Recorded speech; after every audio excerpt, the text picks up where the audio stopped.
اس دنیا میں ایک مسلمان کی کسی دوسرے مسلمان سے محبت خالص اللہ کی رضا اور اس کے چہرے کے لیے ہونی چاہیے۔ اب سوال یہ پیدا ہوتا ہے کہ کیسے پتہ چلے گا کہ ایک بندے کی دوسرے سے دوستی یا تعلق اللہ کے لیے ہے؟ اس کی ایک نشانی امام یحییٰ بن معاذ الرازی رحمہ اللہ نے ان الفاظ میں بیان فرمائی ہے: حقیقت المحبہ انہا لا تزید بالبر ولا تنقص بالجفا۔ حقیقی محبت وہ ہے کہ کسی کے نیکی کرنے پہ محبت میں اضافہ نہ ہو اور برائی کرنے پہ محبت میں کمی نہ ہو۔ اس کا مطلب یہ ہے کہ سچی محبت کا معیار ہمارے ساتھ نیکی یا بدسلوکی نہیں ہے۔ اللہ کے لیے خالص محبت نہ تو کسی احسان سے بڑھتی ہے اور نہ ہی کسی بدسلوکی سے کم ہوتی ہے۔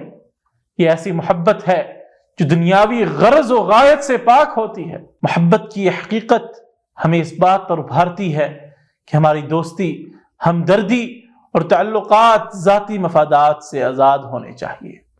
نبی کریم صلی اللہ علیہ وسلم کا فرمان ہے: سبعۃ یظلھم اللہ فی ظلہ یوم لا ظل الا ظلہ وذکر منہم رجلان تحابا فی اللہ۔ 7 قسم کے لوگوں کو قیامت کے دن مالک الملک اپنے سائے میں رکھیں گے۔ اس دن جس دن مالک الملک کے سائے کے علاوہ کوئی سایہ نہ ہوگا، اور ان میں وہ 2 آدمی بھی ہوں گے جو اللہ کے لیے محبت کرتے ہیں، یعنی ایسی محبت جس میں دنیاوی مفاد یا کسی فائدے کی توقع نہ ہو، اللہ کے ہاں خاص مقام رکھتی ہے۔ دنیاوی محبتیں حالات کے بدلنے سے بدل جاتی ہیں اور دنیاوی مقاصد تک محدود ہوتی ہیں، جبکہ اللہ کے لیے محبت دائمی اور ہمیشہ رہنے والی ہے۔ اس میں نہ کوئی غرض ہوتی ہے اور نہ کوئی شرط۔